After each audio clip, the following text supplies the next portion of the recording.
নজর রাখবো পরবর্তী সংবাদে। এই মুহূর্তে একটু রাজনীতির সমীকরণের দিকে নজর রাখবো, যেখানে সামনে রয়েছে বিহারের নির্বাচন এবং তার আগে রীতিমতো নতুন সমীকরণ রাজনীতির আঙিনায়। নীতিশ কুমারের প্রশংসায় এবার তেজস্বী, ফের কি এবার পাল্টে খাচ্ছেন বিহারের মুখ্যমন্ত্রী? বিস্তারিত যাবো, আমাদের সঙ্গে এই মুহূর্তে যুক্ত হয়ে গেছে রাজনৈতিক বিশ্লেষক অশোক দাশগুপ্ত। অশোক বাবু, আপনাকে নিউজ ভ্যানগার্ড লাইভে স্বাগত। অশোক দাস, নমস্কার, আপনাদের সকলকে নমস্কার। আর দেখুন, তেজস্বী যাদব যেটা বলেছেন, তো উনি তো মাঝে মাঝে এরকম বলছেন, তো এটা মনে হয় না যে খুব একটা আজকের দিনের গুরুত্ব আছে। কারণ হচ্ছে তারা তো সেই যেমন একটা ট্রেন ফেল করার মতন অবস্থা। রেলমন্ত্রী যদি বন্ধুও হয়, কিন্তু যদি ট্রেনটা ফেল করে যায়, মানে সময়ে পৌঁছতে না পারে, তাহলে কিছু করার নেই। এটাও ঠিক।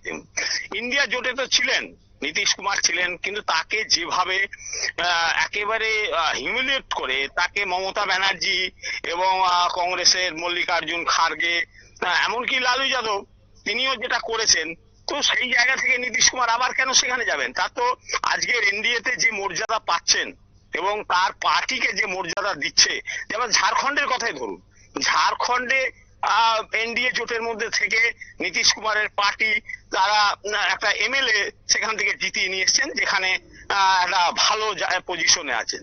তাহলে কেন যাবেন আবার সেখানে?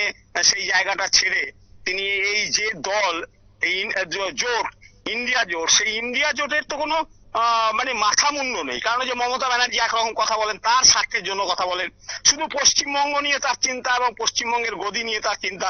পশ্চিমবঙ্গ জনগণকে নিয়েও তার চিন্তা নেই, শুধু তার গদিটা নিয়ে চিন্তা, তার দলটাকে নিয়ে চিন্তা। তাহলে সেই জায়গায় নীতিশ কুমার এমন একজন মানুষ, তিনি চিন্তা করেন বিহারের জনগণের কথা এবং সর্বোপরি ভারত রাষ্ট্রের কথা।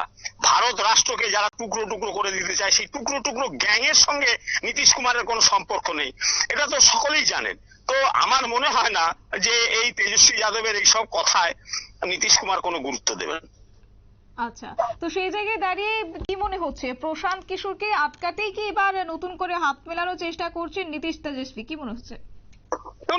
আমি আপনাদের চ্যানেলে অন্তত কত 20-12 আপনাদের এই প্রশান্ত কিশোর সম্বন্ধে আমাকে জিজ্ঞেস করেছেন, আমি বলেছি প্রশান্ত কিশোর একজন বিজনেসম্যান, পলিটিশিয়ান না। তো বিজনেসম্যান আর পলিটিশিয়ান আকাশ পাতাল তফাৎ। সেটা এইবারের নির্বাচনে 6টি যে বাই ইলেকশন হয়ে গেল, সেই নির্বাচনে প্রমাণ হয়ে গেছে। ক্যান্ডিডেট করে ক্যান্ডিডেট সে দাঁড়ায়নি, আবার অন্য ক্যান্ডিডেট করতে হয়েছে। রাজনীতি এতটা সোজা নয়। আরে প্রশান্ত কিশোরকে কে নিয়ে এসেছিলেন রাজনীতির আঙিনায়? আরে সে একজন মানে স্যাফোলজিস্ট হিসাবে সে তো মোদি তাকে নিয়ে এসেছিলেন, আর দক্ষতা সেখানে প্রমাণ হয়েছে, কি হয়েছে সেটা অন্য কথা। কিন্তু রাজনীতির আঙিনায় তো নীতিশ কুমার নিয়ে এসছেন, তাকে নিয়ে এসে পার্টির অল ইন্ডিয়ার ভাইস প্রেসিডেন্ট তৈরি করেছিলেন। সেই মর্যাদা কি নীতিশ কুমারকে সেদিনও দেননি, আজকেও দেননি?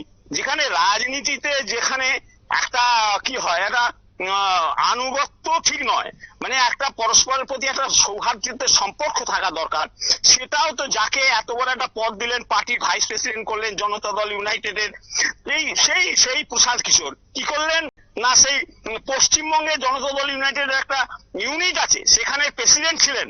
সেই প্রেসিডেন্টের তার জায়গায় সেখানে তারা লড়াই করছেন, সেই প্রেসিডেন্ট যে লড়াই করছেন মমতা ব্যানার্জির অন্যায়ের বিরুদ্ধে, মমতা ব্যানার্জির এই নানা রকম কর্মের বিরুদ্ধে, সেখানে সেই এসে হাজির হয়ে গেলেন মমতা ব্যানার্জিকে বাঁচাবার জন্য।